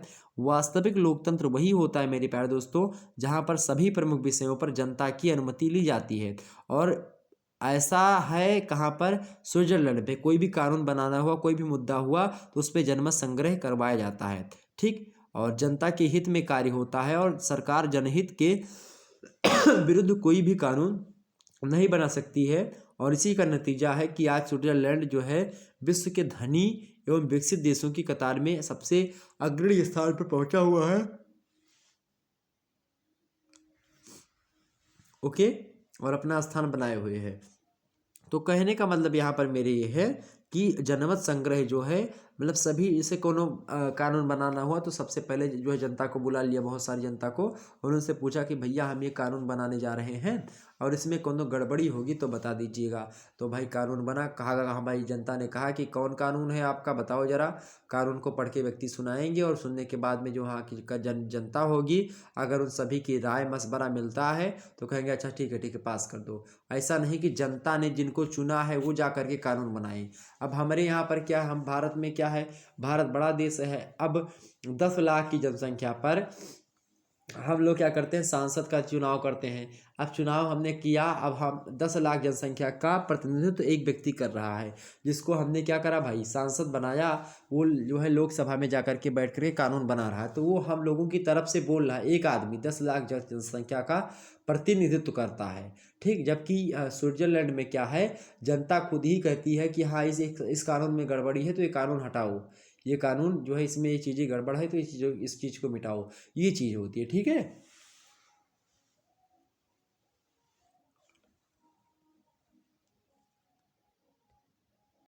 आगे समझते हैं हम और भी मुद्दों को। अगला प्रश्न आपके समक्ष है भाई। अब अगला प्रश्न आपका आ चुका, जेरीमैंडरिंग और जनमत संग्रह हमने बता दिया। अब खंड बा में हम प्रवेश करते हैं और खंड बा से सभी प्रश्न आपको करने होते हैं और प्रत्येक प्रश्न का उत्तर आपको कितने शब्दों में, 200 शब्दों में लिखना है। ओके। यहाँ पर सबसे मज़ेदार बात ये होगी कि यहाँ पर जो प्रश्न दिया होगा उसका एक विकल्प दिया होगा।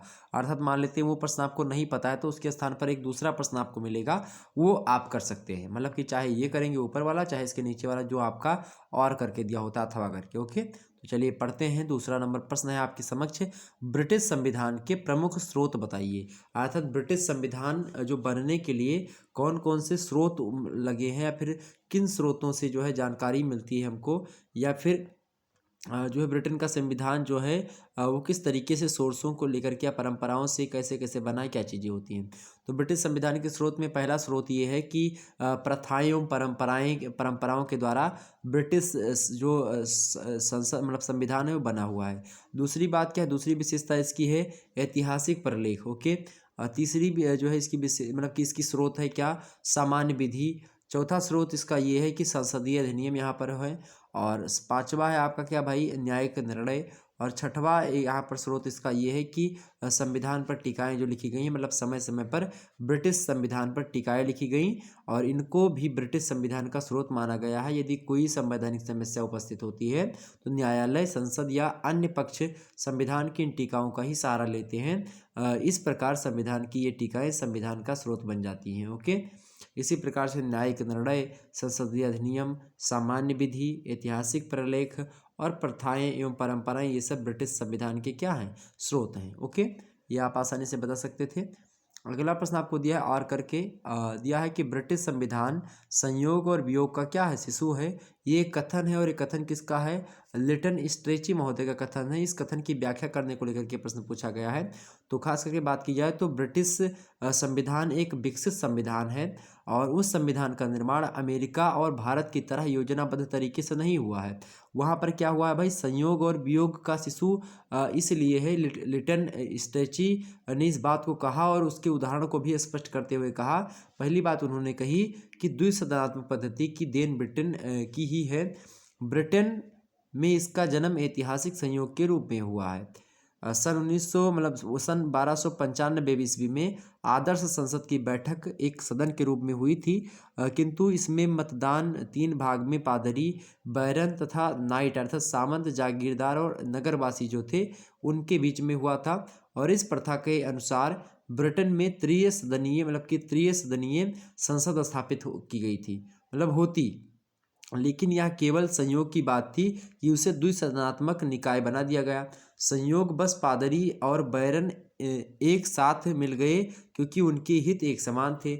और दूसरा क्या हो गई भाई, दूसरा जो थी इसी प्रकार से ब्रिटेन में जो है मंत्रिमंडल भी संयोग का परिणाम है। हैनोवर वंश के प्रथम राजाओं के कारण मंत्रिमंडल का विकास हुआ। एक तो वो अंग्रेजी भाषा से परिचित नहीं थे, तो दूसरी ब्रिटिश राजनीति में उनकी रुचि भी नहीं थी। जब मंत्रिमंडल के एक सदस्य ने मंत्रिमंडल की बैठकों की मध्यस्थता करना शुरू कर दिया तो इसके परिणाम स्वरूप प्रधानमंत्री के पद का विकास हुआ। संयोग बस ही लोक सदन के प्रति मंत्रिमंडलीय उत्तरदायित्व के सिद्धांत का जन्म हुआ और विकास हुआ। तो ये सब क्या है, ये सब संयोग के बस हुआ है। अर्थात वहाँ पर ये बनाया नहीं गया कि द्विसदनात्मक शासन व्यवस्था होगी, वहाँ पर खुद ही डेवलप हो गया वो। तो इसीलिए लिटन स्ट्रेची महोदय कहते हैं कि ये संयोग और वियोग का क्या है शिशु, कहीं पर संयोग से और कहीं पर वियोग से।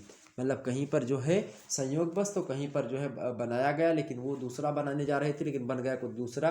तो इस प्रकार से योजनाबद्ध तरीके से यहाँ का संविधान नहीं बना है कि यहाँ संविधान सभा गठित की जाए, उसके बाद में निर्णय दिया जाए कि यहाँ कैसे संविधान बनेगा, ऐसा नहीं है। जबकि भारत वगैरह में क्या हुआ, संविधान सभा बनी, 2 वर्ष 11 माह 18 दिन लगा और पूरा का पूरा संविधान बनाया गया, निश्चित समय पर लागू किया गया। ठीक, ये कई चीज़ें हैं। तो ये बात क्लियर हो गई। तो इस प्रकार आप बता सकते हैं कि ब्रिटिश संविधान संयोग और क्या है, वियोग का शिशु है। ओके, वहीं बात कीजिए तो ब्रिटेन में कुछ संस्थाओं को हम संयोग का परिणाम मान सकते हैं, जैसे कि दूसरी तरफ अगर बात करें तो कुछ संस्थाएं विवेक का शिशु हैं।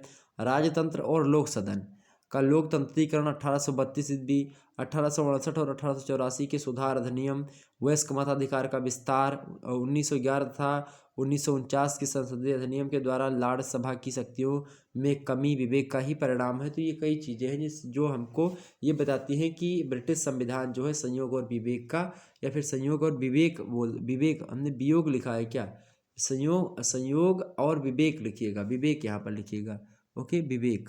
ओके, संयोग और विवेक का शिशु है। ओके, वही वियोग मैंने बोल दिया, वही तो मुझे कुछ गड़बड़ लगा, वियोग क्या होता है, विवेक का शिशु है। ओके, आगे समझते हैं। तो ये इस कथन की पुष्टि हो सकती है।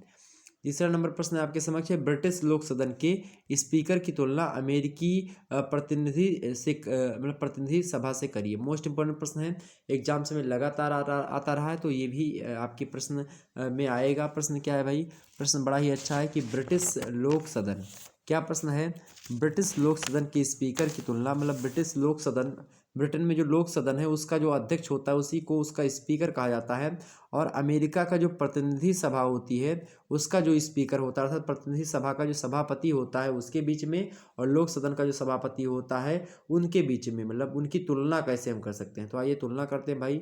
तो ब्रिटिश लोक सदन का जो अध्यक्ष होता है और जो अमेरिकी प्रतिनिधि सभा का जो अध्यक्ष होता है, इन दोनों के बीच में बात की जाए तो क्या अंतर होता है, इसको आपको बता दें, मतलब इनके दोनों के बीच में तुलना क्या करेंगे भाई।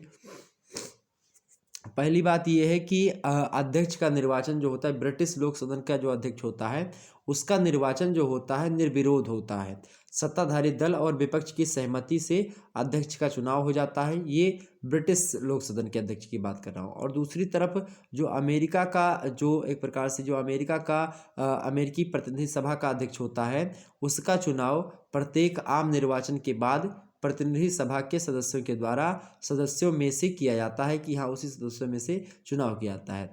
दूसरी तुलना ये है, दूसरी तुलना आप लिखेंगे कि ब्रिटिश लोक सदन का जो अध्यक्ष होता है किसी दल का सदस्य नहीं होता है, जबकि बात की जाए अमेरिका की तो अमेरिका का, अमेरिकी प्रतिनिधि सभा का जो अध्यक्ष होता है उस दल का सदस्य होता है जिसका प्रतिनिधि सभा में बहुमत होता है, और उसी बहुमत दल का सभापति होता है अमेरिका में। ठीक, तीसरी बात यह है इसमें ब्रिटेन में खास करके, तो ब्रिटिश लोक सदन का अध्यक्ष जो होता है एक बार अध्यक्ष होने के बाद जब तक वह चाहे अपने पद पर बना रह सकता है, ब्रिटिश लोक सदन का जो अध्यक्ष होता है। जबकि अमेरिका की बात की जाए तो अमेरिका का जो अमेरिकी प्रतिनिधि सभा का जो अध्यक्ष होता है उसका कार्यकाल मात्र 2 वर्ष का होता है, क्योंकि प्रतिनिधि का कार्यकाल जो होता है मात्र 2 ही वर्ष का होता है, इसीलिए जो है प्रतिनिधि सभा का भी जो अध्यक्ष होता है उसका भी कार्यकाल 2 साल का होता है। ठीक, आगे थोड़ा सा चौथा जो है इसका तुलना देख लेते हैं भाई।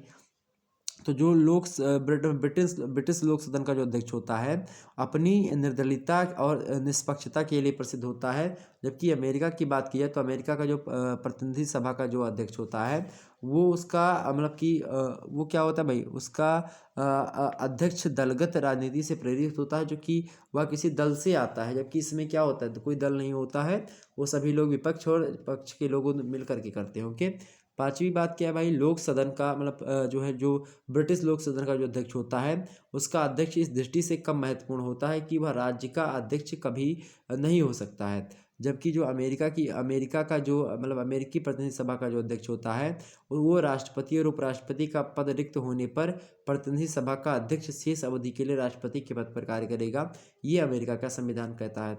छठवां इसका जो है एक प्रकार से जो तुलना हो सकती है, जो लोक सदन अर्थात जो ब्रिटिश का लोक सदन है उसका जो अध्यक्ष होता है जिस निर्वाचन क्षेत्र से जुड़ना चाहता है, मतलब जिस निर्वाचन क्षेत्र से चुनाव लड़ना चाहता है वहाँ से कोई दूसरा उम्मीदवार नामांकन पर्चा दाखिल नहीं करता है।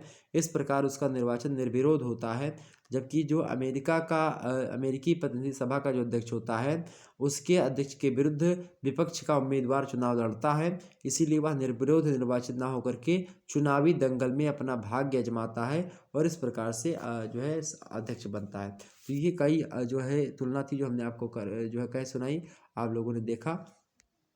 आगे दिया अगला प्रश्न है, अमेरिकी प्रतिनिधि सभा एक निर्बल सदन है, स्पष्ट कीजिए। अमेरिकी प्रश्न क्या है भाई? प्रश्न है आपके समक्ष कि प्रश्न बड़ा अच्छा है। प्रश्न है कि अमेरिका की प्रतिनिधि सभा जो है एक निर्दंस क्या है? प्रश्न क्या है? अमेरिका की प्रतिनिधि सभा एक निर्बल सदन है, स्पष्ट कीजिए। तो प्रतिनिधि सभा जो है वो निर्बल है, इस कथन को आपको स्पष्ट करना है। तो खास करके अमेरिकी कांग्रेस का निम्न सदन और उच्च सदन सीनेट की तुलना में काफ़ी निर्बल होता है। मतलब जो अमेरिकी कांग्रेस का जो निम्न सदन होता है वो सीनेट की तुलना में क्या होता है? काफ़ी निर्बल होता है। निम्न सदन किसे कहते हैं? निम्न सदन जो है आप अमेरिकी प्रतिनिधि सभा को क्या कहते हैं? निम्न सदन कहते हैं। और उच्च सदन किसको कहते हैं? सीनेट को कहते हैं। ओके, ध्यान रखेंगे। संसार के अन्य देशों में सरकार की शक्तियाँ अंततः निम्न सदनों में समाहित होती है। प्रतिनिधि सभा क्यों दुर्बल है? इसके कई कारण हैं वहाँ पर। पहला कारण होता है अल्प कार्यकाल, वहाँ पर 2 साल का ही कार्यकाल होता है और मात्र 2 साल के जो है अधिवेशन के होने के कारण से प्रतिनिधि सभा के सदस्य विचार विमर्श नहीं कर पाते हैं और इन्हीं कारणों से वे शक्तिहीन साबित होते हैं। जबकि दुनिया के किसी भी देश में निम्न सदन का इतना कम कार्यकाल नहीं है, केवल अमेरिका में है। दूसरी बात यह है कि कार्यावधि के कठिन नियम वहाँ पर हैं। क्या? कार्यावधि के कठिन नियम हैं, अर्थात प्रतिनिधि सभा की कार्यवाही के समय नियम काफ़ी कठिन हैं, जो उसे दुर्बल बनाती है। विभिन्न समितियों के नियम काफ़ी कठिन होते हैं और उन्हीं समितियों के माध्यम से अधिकांश कार्य संपादित होते हैं। प्रतिनिधि सभा समितियों के निर्णय पर केवल मुहर लगाती है। तीसरा इसका ये महत्व है, मतलब कि इसका आप कारण ये बता सकते हैं कि महत्वपूर्ण एवं ख्याति प्राप्त सदस्यों का यहाँ पर क्या है? अभाव है। अमेरिकी उच्च सदन जो सीनेट है वहाँ उसमें जहाँ अनुभवी लोग आते हैं, योग्य लोग आते हैं, वरिष्ठ राजनीतिज्ञ आते हैं, विधि के विशेषज्ञ आते हैं, कानून के विशेषज्ञ सदस्य आते हैं, वही प्रतिनिधि सभा के जो सदस्य होते हैं वो सामान्य व्यक्ति होते हैं। और इसके लिए क्षेत्रीय निगम बनाया गया है। प्रतिनिधि सभा का चुनाव लड़ने के लिए उसमें मतलब उसे उसी क्षेत्र का निवासी होना चाहिए। उस फलस्वरूप सामान्य कोटि के व्यक्ति ही प्रतिनिधि सभा के सदस्य होते हैं, जबकि जो है वहाँ पर जो प्रभावशाली व्यक्ति होते हैं वो सीनेट के सदस्य होते हैं। तो इसीलिए वह क्या है भाई? निर्बल है। तो ये कई कारण थे जो हमने आपको बताए, लगभग 3 कारण हमने आपको बता दिए। तो बिल्कुल क्लियर होगी बातें।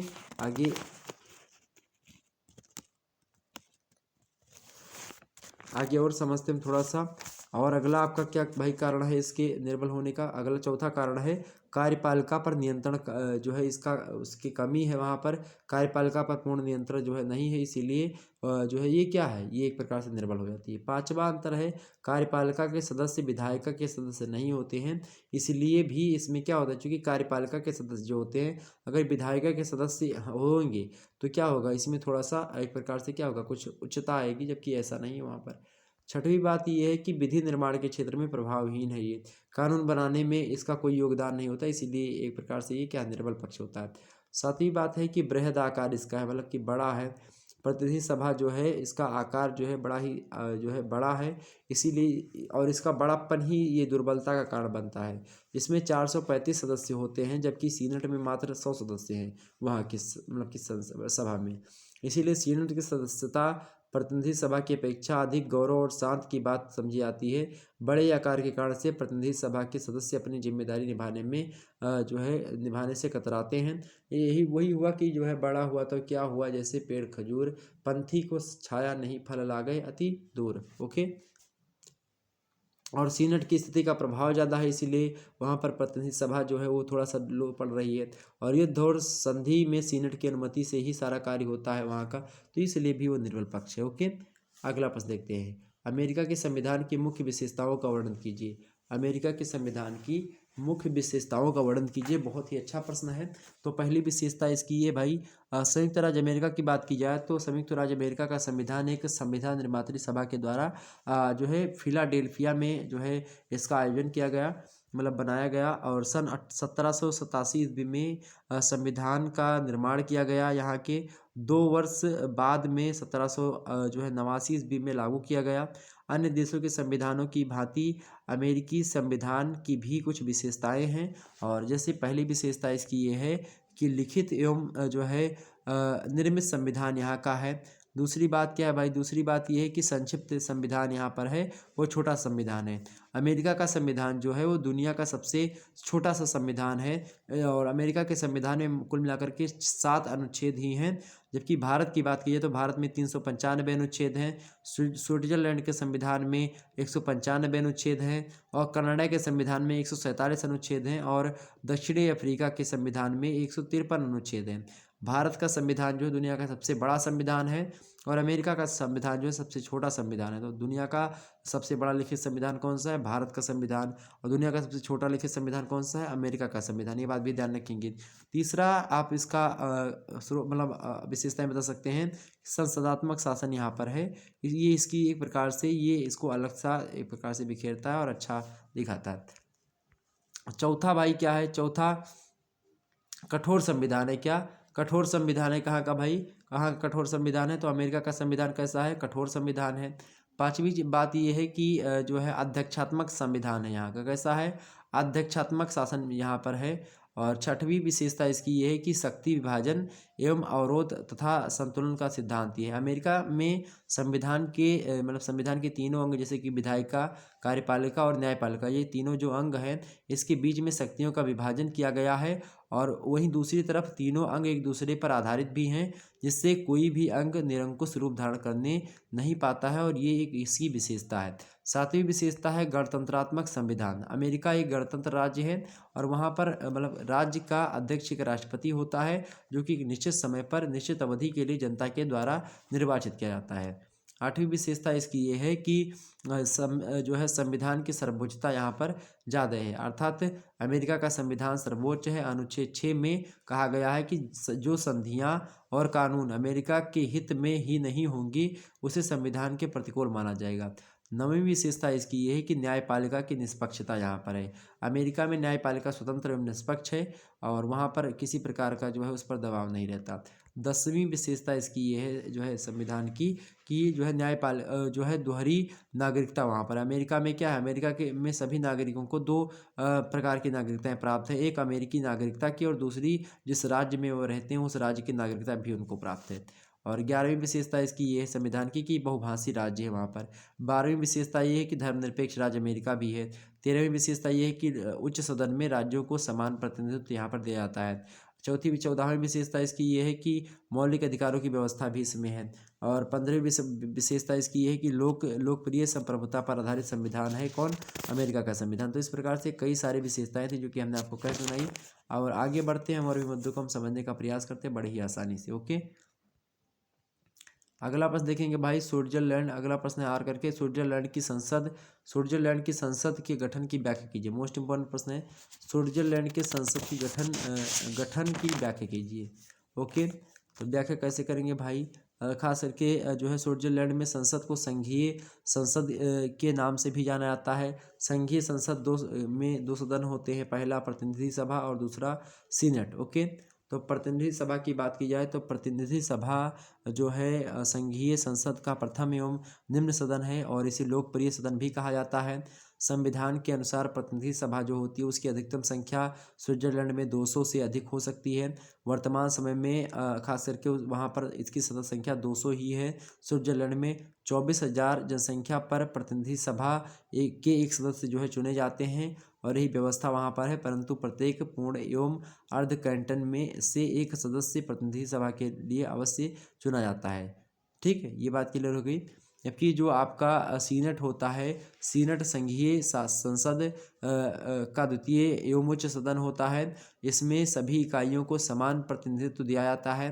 प्रत्येक पूर्ण जो है कैंटन से 2 अर्ध कैंटन से एक प्रतिनिधि चुने जाते हैं। इस प्रकार 20 पूर्ण कैंटन से 40 और 6 अर्ध कैंटनों से 6 सदस्य सीनेट में जो है चुने जाते हैं। इस प्रकार से उच्च सदन की सदस्यता मतलब सदस्य संख्या कितनी है वहाँ पर 46 है। तो 46 लोग वहाँ पर सीनेट के सदस्य हैं, बाकी प्रतिनिधि सभा में 200 सदस्य हैं। ओके, ये बात क्लियर होगी आपकी। आगे समझते हैं। अगला प्रश्न है 5वां नंबर, फ्रांस में पंचम गणराज्य अर्थात वर्तमान के जो संविधान है उसकी प्रमुख विशेषताएं बताइए। किसकी? फ्रांस की। तो आपसे प्रश्न क्या पूछा जा रहा है भाई? प्रश्न पूछा जा रहा है कि फ्रांस में पंचम गणतंत्र अर्थात जो वर्तमान का संविधान है वहाँ की उसकी विशेषताएं बताने के लिए आपसे प्रश्न पूछ रहा है। बड़ा ही अच्छा प्रश्न है भाई, आपको बता दें। विशेषता सुनिए। पहली विशेषता ये है, चूंकि राजनीतिक अस्थिरता एवं प्रशासनिक दुर्बलता को दूर करने के लिए जनरल दिगाल महोदय थे एक व्यक्ति, और उनके नेतृत्व में 1958 ईस्वी में जिस संविधान को अपनाया गया उसका मुख्य उद्देश्य व्यवस्था एवं स्थायित्व ही था। और इस संविधान के विषय में दिगाल महोदय कहते हैं कि इस संविधान को अंगीकृत कर फ्रांसीसी जनता ने एक नवीन और उज्जवल भविष्य का आह्वान किया है। और फ्रांसीसी संविधान का निर्माण दिगाल मंत्री मंडल और 39 सदस्यों की परामर्शदात्री सभा ने किया था। 1958 ईस्वी में दिगाल नाम के व्यक्ति ने संविधान को ही पंचम गणतंत्र का संविधान कहा है, और वही उसकी विशेषताएं आपके समक्ष में बताना चाहूँ आपको। तो पहली विशेषता है कि संविधान की प्रस्तावना वहाँ पर कैसी है। फ्रांस की बात की जाए तो संविधान की प्रस्तावना जो है फ्रांस में, उसकी प्रस्तावना जिसमें मानवीय अधिकारों की घोषणा की गई है, स्त्री पुरुष में समानता बताई गई है, आदर्श एवं लक्ष्य की घोषणा वहाँ पर की गई है। ओके। दूसरी विशेषता उसकी है कि संकट काल का शिशु संविधान निर्माण के समय 1958 ईस्वी में फ्रांस के राजनीतिक अस्थिरता एवं संकट का वातावरण था। तो ये एक विशेषता है। तीसरी विशेषता इसकी है कि लिखित एवं निर्मित संविधान है। क्या? लिखित एवं निर्मित संविधान है। क्या? फ्रांस का संविधान। चौथी बात ये है भाई कि जो है कठोर संविधान है। कहाँ का? फ्रांस का जो संविधान, जो वर्तमान का संविधान है, पंचम गणतंत्र जो है वो क्या है? वो मेरे प्यारे दोस्तों कठोर संविधान है। ओके। पांचवा बात विशेषता इसकी यह है कि लोकप्रिय संप्रभुता पर आधारित है। कौन? फ्रांस में जो पंचम गणतंत्र है अर्थात जो वर्तमान संविधान है उसकी विशेषता यह है कि जो है लोकप्रिय संप्रभुता पर आधारित यहाँ का संविधान है। छठवीं बात क्या है भाई? संविधान का जनतंत्रीय एवं गणतंत्रीय स्वरूप भी इसकी एक विशेषता है। और सातवीं विशेषता ये है कि धर्मनिरपेक्ष राज्य की स्थापना। क्या? धर्मनिरपेक्ष राज्य की स्थापना। ये क्या है मेरे प्यारे दोस्तों? ये जो है पंचम गणतंत्र की एक प्रकार से प्रमुख विशेषताएं हैं। आठवीं विशेषता इसकी ये है भाई कि मौलिक अधिकारों की व्याख्या की गई। क्या? मौलिक अधिकारों की व्याख्या जो है वो की गई है। ओके। इसमें नवीं व्यवस्था क्या भाई? नवीं व्यवस्था इसकी ये है कि संसदात्मक एवं अध्यक्षात्मक शासन व्यवस्था का समन्वय स्थापित किया गया है। ये भी विशेषता किसकी? फ्रांस के में जो वर्तमान का संविधान है उसकी। 11वीं विशेषता बता सकते हो, 10वीं विशेषता कमजोर विधायिका और शक्तिशाली राष्ट्रपति यहाँ पर है। विधायिका यहाँ की कैसी? कमजोर है, और राष्ट्रपति क्या है? शक्तिशाली। कहाँ का? फ्रांस का। ओके। 11वीं विशेषता बता सकते हो कौन सी भाई? शक्ति का जो है विभाजन का सिद्धांत यहाँ पर अपनाया जाता है। ये भी एक विशेषता है। 12वीं विशेषता इसकी ये है कि राजनीतिक दलों को संवैधानिक मान्यता यहाँ पर दी गई है। ये राजनीतिक दल को जो संवैधानिक मान्यता दी गई, एक विशेषता है किसकी? फ्रांस के गणतंत्र की, जो 10वां मतलब 5वां गणतंत्र है। ओके। 13वीं विशेषता इसकी ये है कि संवैधानिक परिषद की व्यवस्था यहाँ पर की गई है, इसीलिए जो है इसकी एक विशेषता ये हो जाती है। और 14वीं विशेषता फ्रांस में पंचम गणतंत्र की ये है कि जनमत संग्रह का वहाँ पर प्रावधान है। कहाँ पर? फ्रांस में भी। तो फ्रांस में जनमत संग्रह का भी क्या है भाई?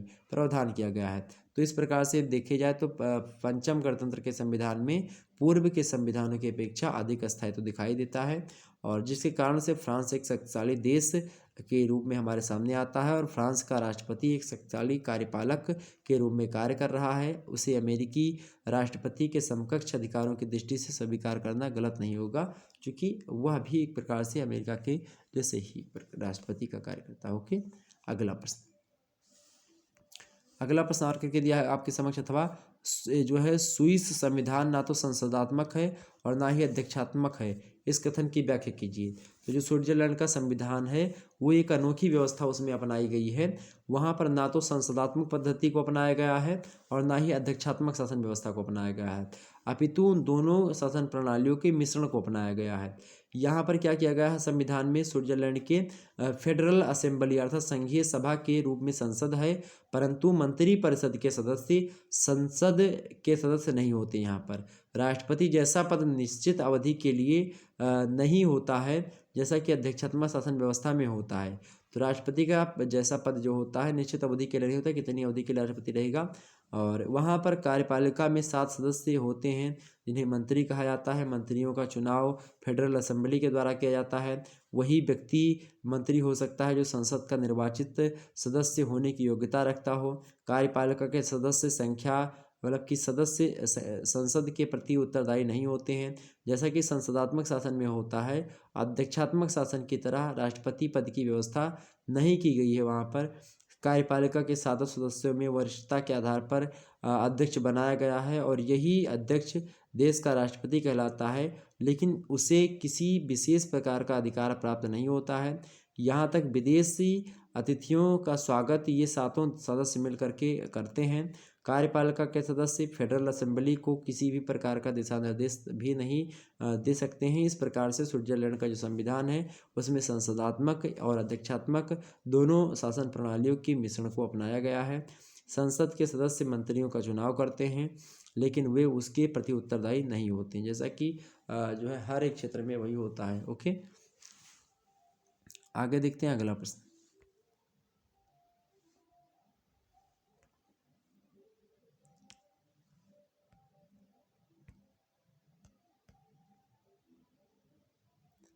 पाँच के बाद यहाँ पर 6 होना चाहिए, क्यों भाई?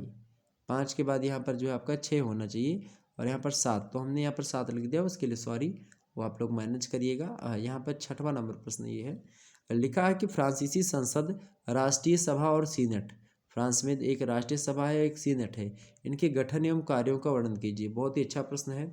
प्रश्न क्या पूछा गया है? फ्रांसीसी संसद, राष्ट्रीय सभा और सीनेट के गठन एवं कार्यों का वर्णन कीजिए। तो फ्रांस में भी द्विसदनात्मक विधानमंडल को अपनाया गया है, अर्थात संसद के यहाँ पर भी फ्रांस में भी 2 सदन है, एक राष्ट्रीय सभा होती है पहली और दूसरी सीनेट होती है। तो जो राष्ट्रीय सभा है इसके बारे में आपको बता दूं, उसके बाद में सीनेट के बारे में आपको समझा देंगे, तो संसद का गठन आपका हो जाएगा, उसके बाद में कार्य बता देंगे। तो राष्ट्रीय सभा जो है वहाँ की राष्ट्रीय सभा संसद का प्रथम और लोकप्रिय सदन होता है, क्योंकि इसकी सदस्य संख्या जो होती है मतलब सदस्यों की जो निर्वाचन होता है उसके तहत होता है और सदस्य संख्या में निरंतर परिवर्तन होता रहा है। इसमें राष्ट्रीय सभा के वर्तमान समय में जो है फ्रांस में जो है 577 लोग जो है राष्ट्रीय सभा के सदस्य हैं वर्तमान समय में। ओके, ये बात क्लियर हुई और आगे बढ़ते हैं और भी मुद्दों को हम समझने का प्रयास करते हैं। ओके, निर्वाचन इसका एक प्रकार से राष्ट्रीय सभा का निर्वाचन जनता के द्वारा प्रत्यक्ष रूप से होता है। 18 वर्ष की आयु प्राप्त करने वाले नर और नारी मत देने के अधिकारी होते हैं। इस प्रकार से इसका कार्यकाल बात की जाए तो राष्ट्रीय सभा का कार्यकाल 5 वर्ष निर्धारित किया गया है। समय से पूर्व भी राष्ट्रपति जो है राष्ट्रीय सभा को भंग कर सकता है। राष्ट्रीय सभा का सर्वोच्च अधिकारी सभापति होता है, जो सदन की कार्यवाही का संचालन भी क्या करता है। और इसके साथ ही साथ 6 उपसभापति होते हैं इसके, ठीक है, 6 उपसभापति होते हैं राष्ट्रीय सभा के, 6 उपसभापति होते हैं, 14 सचिव होते हैं उसमें और 3 क्वेटर मतलब कि क्या होते हैं 3 जो है क्वेस्टर होते हैं। ओके, अधिवेशन जो होता है राष्ट्रीय सभा का वर्ष में 2 बार होता है और ये आवश्यक भी होता है, जो क्रमशः जो है पहला जो होता है 2 अक्टूबर को होता है और दूसरा आपका 2 अप्रैल को प्रारंभ होता है। तो ये 2 अधिवेशन जो है राष्ट्रीय सभा के होते हैं। सीनेट के बारे में अगर मैं आपको बताऊं, दूसरी जो है सभा संसद का दूसरा सदन जो है आपका सीनेट है। सीनेट का सदन संसद का क्या है द्वितीय एवं उच्च सदन होता है। इसकी सदस्य संख्या 230 है, मतलब इसमें कितने लोग रहते हैं 230 सदस्य हैं। सांसद मतलब सदस्यों का निर्वाचन अप्रत्यक्ष रूप से किया जाता है। इसमें प्रत्येक सदस्य का कार्यकाल यहाँ पर 9 वर्ष का होता है। 1/3 सदस्य प्रत्येक 3 साल के बाद में अवकाश ग्रहण करते हैं और उसके स्थान पर नए सदस्य आ जाते हैं। और यही आप देखेंगे यहाँ पर, आप भारत में देखेंगे तो जो है 1/6 लोग बाहर होते हैं इसमें लगभग, और 2 साल के प्रति 2 साल में। ओके, सदस्यों की योग्यताएं यहाँ पर ये कि सीनेट के सदस्यों के लिए राष्ट्रीय सभा के समान योग्यता निर्धारित जो है की गई है। केवल अंतर इतना है कि सीनेट का सदस्य जो होता है उसको होने के लिए 35 वर्ष की आयु पूरी होनी चाहिए। ओके, पदाधिकारी की बात की जाए तो जो है सीनेट का सर्वोच्च पदाधिकारी सभापति होता है वहाँ का, जिसका निर्वाचन 3 वर्ष के लिए सदन द्वारा किया जाता है। संसद के कई अधिकार हैं, जैसे कि आपको बता दें, विधि निर्माण संबंधी कार्य करना हुआ तो संसद का कार्य है। संविधान संशोधन संबंधी कार्य भी इसी का है संसद का, और वित्तीय कार्य भी इसी का है, प्रारंभिक प्रशासनिक कार्य भी इसी का है, और महाभियोग चलाने का अधिकार भी, ये सब किसका कार्य है, ये सब संसद के अधिकार है, संसद के कार्य हैं। ओके, तो ये गठन और कार्य हमने आपको बता दिया फ्रांसीसी जो है संसद की। अगला प्रश्न आपके समक्ष है, अमेरिका उपराष्ट्रपति की मतलब अमेरिकी उपराष्ट्रपति के कार्यों का एवं स्थिति का मूल्यांकन कीजिए। अमेरिकी मतलब उपराष्ट्रपति के कार्यों एवं स्थिति का मूल्यांकन कीजिए। ओके, बड़ा ही अच्छा प्रश्न है, एग्जाम पॉइंट ऑफ व्यू से बहुत ही अच्छा प्रश्न आपके समक्ष आ चुका है। प्रश्न क्या है आपके समक्ष कि अमेरिका का जो संविधान मतलब कि जो उपराष्ट्रपति है, अमेरिकी उपराष्ट्रपति के कार्यों की स्थिति का मूल्यांकन करने के लिए आपसे पूछा गया है। अच्छा प्रश्न है। ओके, तो हमने अमेरिका के संविधान की जो वो था हमने बता दिया था। प्रश्न क्या है कि अमेरिकी उपराष्ट्रपति के कार्यों एवं स्थिति का मूल्यांकन कीजिए। ओके, तो उपराष्ट्रपति के पद के लिए योग्यताएं क्या होनी चाहिए भाई, तो हमने आपको पहले ही बता दिया था कि उपराष्ट्रपति अगर जो है वहाँ पर बनना है तो राष्ट्रपति के समान ही उपराष्ट्रपति पद के लिए भी योग्यताएं निर्धारित की गई, जैसे कि जो योग्यता राष्ट्रपति के लिए निर्धारित की गई है वही योग्यता उपराष्ट्रपति के लिए भी। जैसे कि अमेरिका का जन्मजात नागरिक हो, चाहे वो राष्ट्रपति बनने की बात हो, चाहे वो उपराष्ट्रपति बनने की बात हो, उसको जो है जन्मजात नागरिक होना आवश्यक है, वहाँ का 35 वर्ष की आयु पूरी कर चुका हो और संयुक्त राज्य अमेरिका में कुल मिलाकर के 14 वर्ष जो है वो निवास किया हो, तो उसको क्या होना है, वो उपराष्ट्रपति बनने की योग्य होता है। ठीक है, इसका कार्य क्या भाई, इसका कार्य क्या, उपराष्ट्रपति का कार्यकाल 4 साल का होता है, मतलब 4 साल का किया गया है, लेकिन यह पुनः निर्वाचित हो सकता है।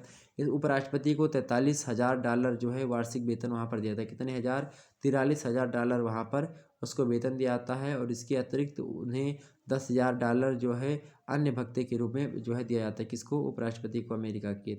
शपथ ग्रहण जो है वहाँ पर उपराष्ट्रपति पद पर निर्वाचित होने के बाद अगले वर्ष 20 जनवरी को नए राष्ट्रपति द्वारा पद एवं गोपनीयता की शपथ उपराष्ट्रपति को दिलाई जाती है। और उपराष्ट्रपति की शक्तियों में स्थिति कुछ इस प्रकार से मैं आपको बता दूं, जैसे कि 2 प्रकार की शक्तियां हैं, जैसे कि एक सीनेट का सभापति और राष्ट्रपति के रूप में कार्य। पहला कार्य होता है सीनेट के सभापति के रूप में वो कार्य करता है, जैसे कि अमेरिका का जो उपराष्ट्रपति होता है वो सीनेट का सभापति होता है। ठीक है, जैसे अपने यहाँ का जो उपराष्ट्रपति है वो राज्यसभा का सभापति होता है, ठीक उसी प्रकार से अमेरिका का जो सीनेट का सभापति होता मतलब कि जो उपराष्ट्रपति होता है वो सीनेट का मतलब सभापति मतलब सीनेट का सभापति होता है, तो उसके द्वारा सदन की कार्यवाही का संचालन किया जाता है। सीनेट का सदस्य न होने के कारण उसे मत देने का अधिकार नहीं होता, और यही हाल भारत में भी है। ओके, लेकिन किसी विषय पर दोनों तरफ बराबर मत पड़ने पर उसे निर्णायक मत देने का अधिकार हो, यही चीज़ जो है भारत में भी है।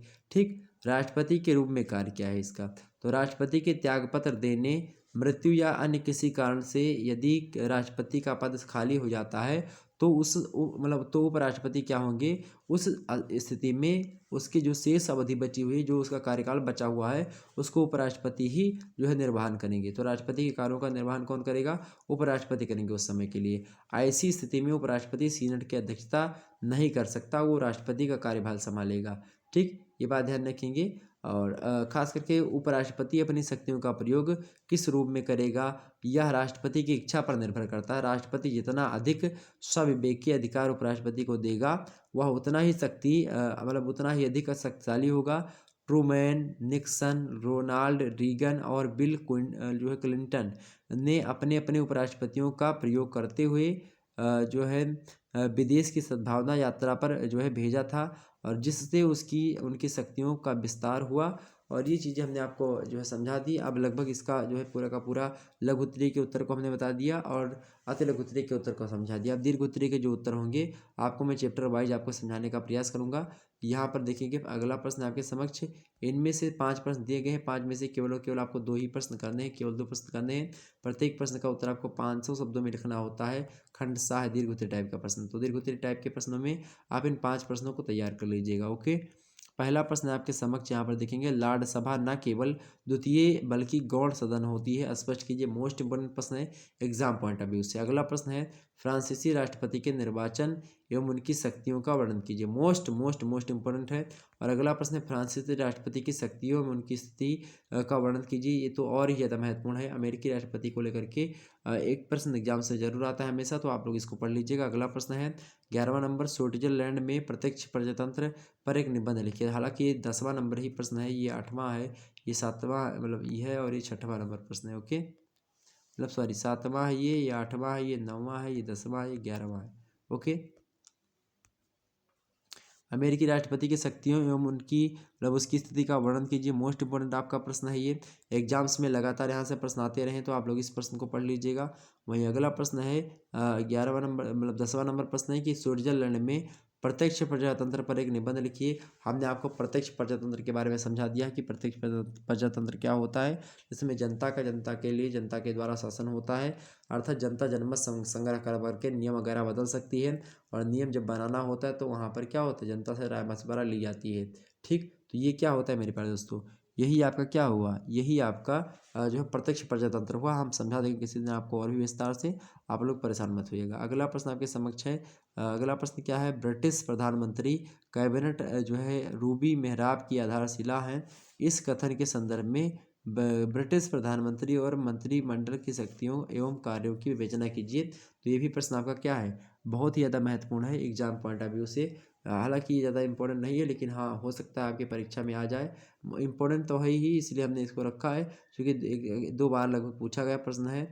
और ये तमाम सारे जो ऊपर के 4 प्रश्न हैं ये तो लगातार परीक्षा में आते हैं, तो आप लोग इनको तो जरूर तैयार कर लीजिएगा और ये भी पढ़ लीजिएगा। ओके, तो इतना प्रश्न आपका क्लियर हो गया, तो आप तैयार कर लेंगे, बिल्कुल तैयार कर लेंगे। ठीक है, तो ये प्रश्न आप लोग जो है ये 5 प्रश्न आप तैयार करिएगा, किसका, दीर्घ उत्तरीय का।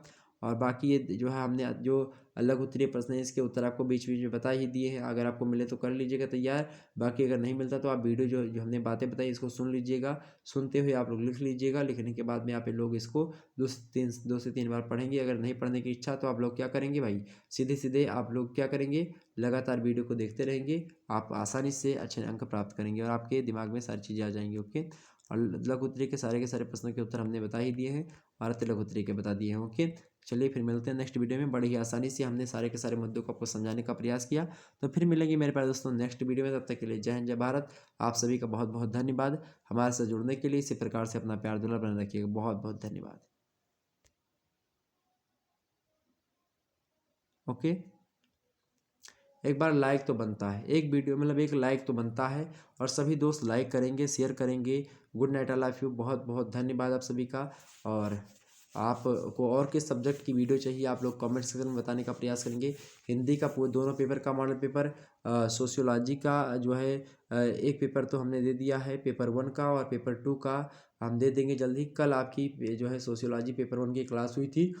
अब आगे हम मध्यकालीन इतिहास, प्राचीन इतिहास का भी इन सभी का देने का प्रयास करूंगा आपको, तो आप लोग परेशान मत होइएगा, बड़ी आसानी समझने का प्रयास करेंगे। फिर मिलते हैं नेक्स्ट वीडियो में, तब तक के लिए जय हिंद जय भारत। आप सभी को बहुत बहुत धन्यवाद।